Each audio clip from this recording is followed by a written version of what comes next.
L'histoire que je vais vous raconter ne m'appartient pas. Elle relate l'histoire des hommes, habitants d'une boule de terre qu'ils saccageaient. En effet, si 21 siècles après Jésus-Christ, l'agriculture était responsable du changement climatique, elle en était aussi la victime.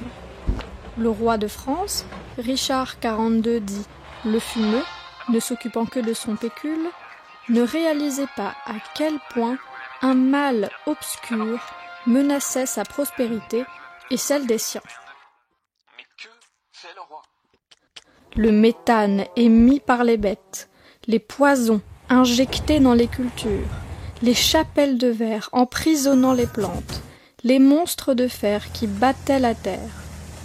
Tout cela alimentait la formation d'un golem bouillonnant, détériorant les récoltes et faisant s'abattre la maladie sur le peuple. D'abord, cela toucha les paysans, puis les soldats de la garde rapprochée du roi, qui connut une hécatombe. Même la femme du roi fut touchée et mourut.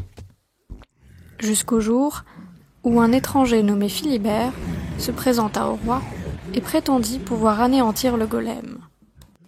Le roi devait repenser ses stratégies agricoles et respecter la terre.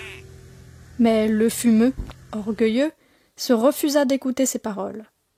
Philibert n'attendit pas plus longtemps pour prendre les choses en main et s'en alla chercher du soutien auprès des royaumes voisins, lui permettant de créer la Compagnie des eaux afin qu'aucune goutte d'eau ne soit gaspillée, d'apporter de nouvelles graines pour plus de variété dans les cultures, de remplacer les poisons de terre par des outils naturels et avec ses nouveaux alliés, de traquer et enfermer les sbires carboniques du golem.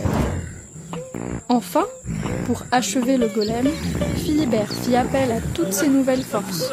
Plantes et animaux se dressaient face aux nuages infernaux du golem, le réduisant à néant. Ainsi, Philibert dit « le ver » s'entoura de conseillers, parmi lesquels Richard, qui s'était converti à l'agriculture durable, afin de maintenir la paix du royaume et prendre de bonnes décisions. Et c'est avec une ambition commune et du partage qu'ils retrouvèrent l'équilibre entre la nature et les hommes.